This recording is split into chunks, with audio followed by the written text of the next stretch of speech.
வணக்கம் நண்பர்களே, இது உங்கள் தாரணி டிஎன்பிஎஸ்சி. நம்ம சேனலில் போட்டித் தேர்வு நோக்கில் வினாவிடைகள் பார்த்துக்கிட்டு வரோம். ஸோ இன்றைக்கி 8ஆம் வகுப்பு 3வது டேர்மில் இருந்து முக்கியமான வினாக்கள் பார்க்கலாம் வாங்க.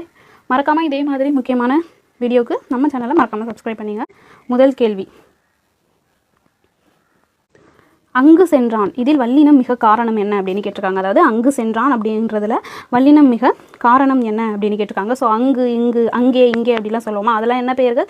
சுட்டு பெயர்கள். அப்போது சுட்டு பெயர்களின் பின் என்ன ஆகும் அப்படின்னா வல்லினம் மிகும். அடுத்து, எழுத்து, அசை, சீர், தலை, அடி, தொடை ஆகிய 6ஐயும் உறுப்புகளாக கொண்டது எது? அதாவது 6 உறுப்பு இருக்குது அப்படின்னு சொல்லிட்டாங்க. இது 6ஐயும் உறுப்பாக கொண்டது எது அப்படின்னு கேட்குறாங்க. ஸோ யாப்பு. ஸோ யாப்பின் உறுப்பு 6 அப்படின்னு நமக்கு தெரியுமா, அந்த 6 தான் இங்கே கொடுத்துருக்காங்க. ஸோ இது 6ஐயும் உறுப்புகளாக கொண்டது எது அப்படின்னா யாப்பு இலக்கணம். அடுத்து, எது, எவை ஆகிய சொற்களுக்கு பின் வல்லினம் மிக காரணம் என்ன அப்படின்னு கேட்டிருக்காங்க. எதுனா என்னது, எவைனா என்னது, அது என்னது, அவை யாவை அப்படிலாம் நம்ம கேட்போம்ல. எது, எவை அப்படிங்கிறது என்னது? வினா சொற்கள் இல்லையா? ஸோ அதனால் என்ன ஆகும் அப்படின்னா வினா சொற்களுக்கு பின் என்ன நடக்கும் அப்படின்னா வல்லினமானது மிகாது. சாரி ஓகேவா, இதெல்லாம் என்னது? வினா சொற்கள். எது, எவை அப்படிங்கிறதுலாம் வினா சொற்கள். வினா சொற்களுக்கு பின் வல்லினம் மிகுமா அப்படின்னு பார்த்தோன்னா மிகாது. ஓகேவா, என்னது? வினா சொற்களுக்கு பின் வல்லினமானது மிகாது. அப்போ ஆன்சர் பி, வினா சொற்களுக்கு பின் வல்லினம் மிகாது. அடுத்து 4வது கேள்வி, குறிலோ நெடிலோ தனித்தோ ஒற்றெடுத்தோ வருவது டேஷ். குறில், நெடில் தனித்தோ இல்லை ஒற்றெடுத்தோ வருவது என்ன அப்படின்னு கேட்டிருக்காங்க அப்படின்னா அசை. ஓகேவா, குறிலோ நெடிலோ தனித்தோ அப்படின்னா ஒன்றா சேர்ந்து வர்றது என்ன அப்படின்னு கேட்குறாங்க. 2 எழுத்துக்கள், அது ஒன்று சேர்ந்து வர்றது என்ன சொல்லணும்? அசை அப்படின்னு சொல்லுவோம். ஓகேவா, அன்பும் அறனும் உடைத்தாயின் இக்குறளில் பயின்று வந்துள்ள அணி என்ன அப்படின்னு கேட்டிருக்காங்க. ஸோ அன்பும் அறனும் உடைத்தாயின் இல்வாழ்க்கை பண்பும் பயனும் அப்படின்னு சொல்லுவோமா. ஸோ அன்பை வந்து பண்பு அப்படின்னும் அறத்தை வந்து பயன் அப்படின்னு சொல்லியிருப்பாங்க. இது என்ன அப்படின்னா நிரல் நிறை அணி. ஓகே, அன்பும் அறனும் உடைத்தாயின் குறளில் பயின்று வந்திருக்க அணி எது அப்படின்னா நிரல் நிறை அணி. ஒரு எழுத்து தனித்து நின்றோ பல எழுத்துக்கள் சேர்ந்து நின்றோ பொருள் தருவது எது அப்படின்னு கேட்டிருக்காங்க. ஒரு எழுத்து தனியாக இருக்குமா, அப்படி இல்லைன்னா என்ன சொல்லியிருக்காங்க, பல எழுத்துக்கள் சேர்ந்து இருக்கும் அப்படின்னா என்ன அப்படின்னு கேட்குறாங்க. ஸோ அதாவது அதான் என்ன சொல்லுவோம் அப்படின்னு சீர். இதை எழுத்துக்கள் சேர்ந்து வந்தால் என்ன பார்த்தோம்? அசைன்னு பார்த்தோமா. அப்போ அசைகள் நிறைய சேர்ந்து இருக்கிறத தான் என்னன்னு சொல்லணும்? சீர் அப்படின்னு சொல்லணும். ஓடி போனான் இதில் வல்லினம் மிக காரணம். அதாவது இதில் வந்து வல்லினம் மிகும் அப்படின்னு அவங்களே சொல்லிட்டாங்க. ஸோ இதில் வல்லினம் மிக காரணம் என்ன அப்படின்னு கேட்டிருக்காங்க. ஓடி அப்படின்னு இருக்கா, போனான் இது வந்து ஒரு எச்சமா, இது வினையை கொண்டு முடியுதா. ஸோ இது என்ன அப்படின்னு பார்த்தோன்னா வினையச்சமா. ஸோ வினையச்சத்துக்கு பின்னாடி என்ன நடக்கும் அப்படின்னா வல்லினம் மிகும். ஓகேவா, ஓடி அப்படிங்கிறது எச்ச வினை, இது வினையை கொண்டு முடியறதுனால இது என்ன சொல்லுவோம்? வினையச்சம் அப்படின்னு சொல்லுவோம். ஸோ அதனால் வல்லினம் இங்கே மிகிறதுக்கு காரணம் என்ன அப்படின்னா இது வினையச்சம். அப்போ வினையச்சங்களுக்கு பின் என்ன ஆகும் அப்படின்னா வல்லினங்கள் மிகும். செய்யுளில் அடிதோறும் அல்லது சீர்தோறும் முதல் எழுத்து ஒன்றி வருவது எது அப்படின்னு கேட்டிருக்காங்க. இதை நம்ம என்ன பண்ணியிருப்போம்? சின்ன வயசுலேருந்தே படிச்சிருப்போமா. ஸோ இதுக்கு ஆன்சர் எல்லோரும் என்ன பண்ணுங்கள், மறக்காமல் 8வதுக்கான ஆன்சரை எல்லோரும் கமெண்டில் சொல்லிவிடுங்க. ஓகேவா, 8th ஆன்சரை கமெண்ட் பண்ணுங்கள். அடுத்து 9வது கேள்வி, தீவக அணி எத்தனை வகைப்படும் அப்படின்னு கேட்டிருக்காங்க. தீவக அணி அப்படிங்கிறது முதல் இடை கடை அப்படின்னு சொல்லிட்டு 3 வகைப்படும். தீவக அணி எத்தனை வகைப்படும்? முதல் இடை கடை அப்படின்னு சொல்லிட்டு 3 வகைப்படும். பெரிய தம்பி இதில் வல்லினம் மிகாத காரணம். அதாவது பெரிய தம்பி அப்படிங்கிறதுல வல்லினம் மிகாதாம்.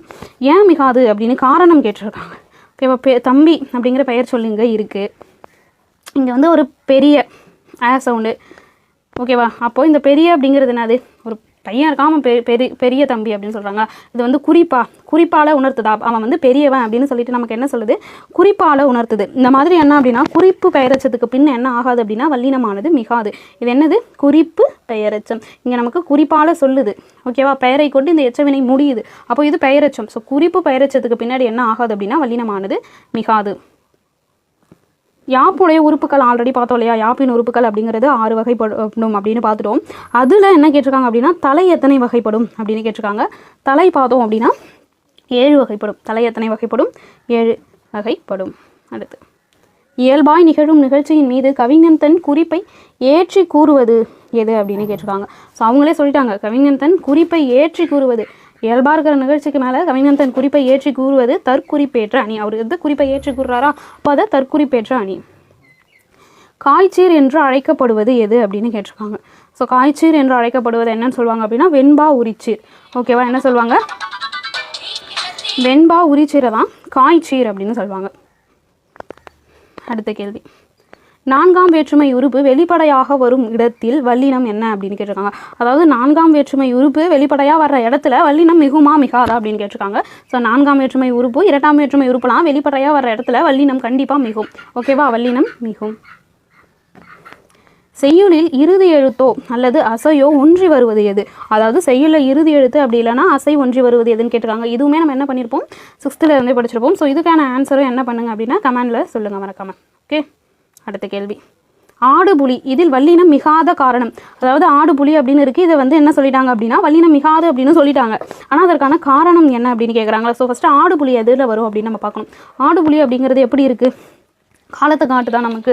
ஸோ காலத்தை காட்டலை, ஆடுபுலி அப்படிங்கிறது என்ன பண்ணலை, காலத்தை காட்டலை. அப்போ காலத்தை காட்டலைன்னா என்னதான் இருக்கும், அது வினைத்தொகையாக இருக்கும். ஓகேவா, வினைத்தொகைனா என்ன பண்ணும், 3 காலத்துக்கு உரிதாக இருக்குமா, காலம் கறந்த பெயரச்சத்தை தான் வினைத்தொகை அப்படின்னு சொல்கிறோமா. ஸோ ஆடிய புலி, ஆடுகின்ற புலி, ஆடும் புலின்னு வருமா. அப்போது வினைத்தொகை இது மாதிரி இருக்க வினைத்தொகை சொற்களில் என்ன பண்ணாது அப்படின்னா வல்லினமானது மிகாது. இப்போ ஆடுபுலி இதில் வல்லினம் மிகாத காரணம் என்ன அப்படின்னா இது ஒரு வினைத்தொகை. அடுத்து, வஞ்சிப்பாவிற்கு உரிய ஓசை எது அப்படின்னு கேட்டிருக்காங்க. வஞ்சிப்பாவிற்குரிய ஓசை எது அப்படின்னா தூங்கல் ஓசை. வஞ்சிப்பாவிற்குரிய ஓசை எது, தூங்கல் ஓசை. தீவகம் என்ற சொல்லுடைய பொருள் என்ன அப்படின்னு கேட்டிருக்காங்க.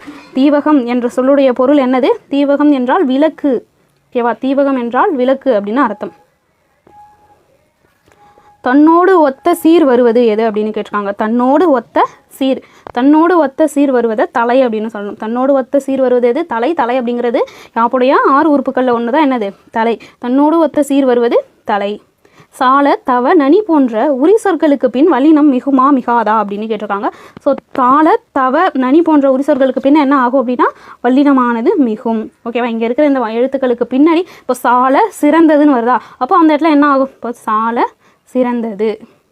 இங்கே என்ன ஆகும் அப்படின்னா இச் அப்படின்னா வல்லினமானது மிகும்.